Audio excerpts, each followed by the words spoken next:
আমরা একটা রাজ সাক্ষী পেয়েছি। সেই রাজ সাক্ষীর নাম হচ্ছে সাবেক উপদেষ্টা অধ্যাপিকা রিজওয়ানা, অ্যাডভোকেট রিজওয়ানা। তিনি একটা সাংবাদিকের সাথে কথা বলে এটা প্রকাশ করেছেন যে আমরা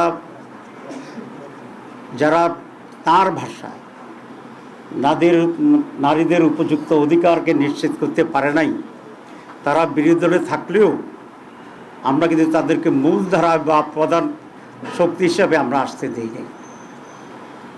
তাহলে বোঝা যায় আমরা যে ইলেকশন ইঞ্জিনিয়ারের যে কথা আসছিল বা আসছে, সেটাকেই উনি নিজেই স্বীকার করে রাজসাক্ষী হয়েছেন।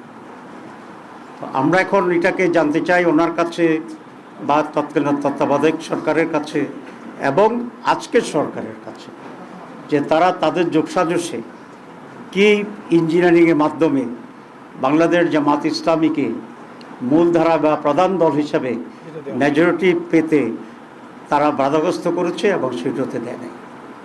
এবং আমরা এটাও জানতে চাই মাননীয় সাবেক উপদেষ্টার কাছে যে ইঞ্জিনিয়ারিংয়ে ওনার সাথে আর কারা কারা জড়িত ছিল, পুরা গভর্নমেন্ট ছিল নাকি গভর্নমেন্টের একটি শক্তিশালী অংশ ছিল যারা নির্বাচনকে প্রভাবিত করেছে, এবং তাদের ডিজাইন অনুসারে সেখানে DC, SP, TNO, OC, presiding officer ইত্যাদি নিয়োগ করে আইনশৃঙ্খলা পরিস্থিতির লোকদেরকে নিয়ন্ত্রণ করে তারা তাদের এই কাঙ্ক্ষিত যে সংখ্যা, সেই সংখ্যায় একটি দলকে জিতানোর জন্যে তারা ব্যবস্থা গ্রহণ করেছিল।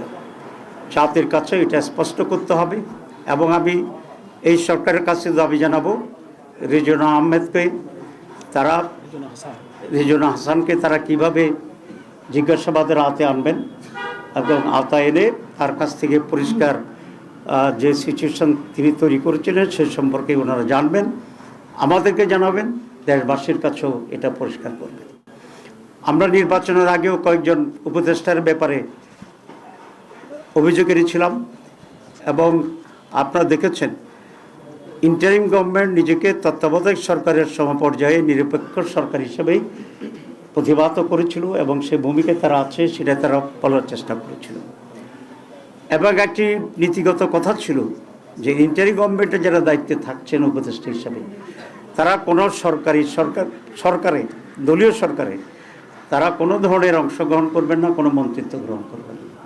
কিন্তু শুরু থেকেই আমরা একজন ব্যক্তিকে ইন্টারিম গভর্নমেন্টের যিনি আমাদের প্রতিরক্ষা উপদেষ্টা ছিলেন, তিনি প্রথম দিনেই খলিলুর রহমান সাহেব পররাষ্ট্রমন্ত্রী হিসেবে শপথ গ্রহণ করছেন, যেটা তিনি তার আগের শপথের পরিপন্থী কাজ করেছেন।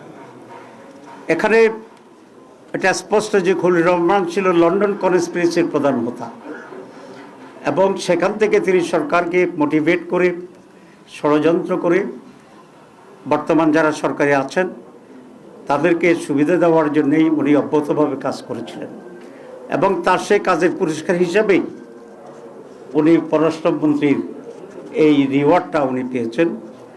এতে আমি বিস্মিত হয়েছি বিএনপির ব্যাপারেও, কারণ বিএনপিকে এতই তার লোকজনের সংকট আছে যে একজন বিতর্কিত ব্যক্তি যিনি ইন্টারিম গভর্নমেন্টে থাকার সময়ে বিএনপির নেতা সালাউদ্দিন সাহেবই তার বিরুদ্ধে বক্তব্য রেখেছিলেন এবং তাকে সরকারের থেকে বের করে দিতে বলেছিলেন। তো এই খারাপ লোকটা, যেটা বিএনপির দৃষ্টিতে তখন খারাপ ছিল, এবং সালাউদ্দিন সাহেবের বক্তব্যের পরে উনি বিএনপির সাথে নিশ্চয়ই গোপনে এমন এক কন্ট্যাক্টে গেছেন যে তারা বিএনপির স্বার্থ সংরক্ষণের জন্য উলঙ্গভাবে ভূমিকা নিয়েছেন, যে কারণে বিএনপির আস্থাভাজন হয়ে আবার তিনি বিএনপির মন্ত্রী হয়েছেন।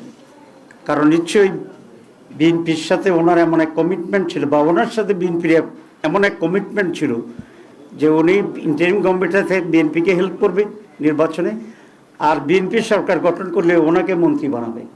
এই দুটাই কিন্তু ওই তাদের অবস্থান দিয়ে পরিষ্কার হয়। সুতরাং খলিলুর রহমান সাহেবকেও একইভাবে জিজ্ঞাসাবাদে আনা উচিত এই সরকারের, এবং যে কী ধরনের কনস্পিরেসি রিজওয়ানা সহ অন্যরা তারা করেছেন, যে জাতিকে একটি সুষ্ঠু নির্বাচন থেকে তারা বঞ্চিত করেছেন।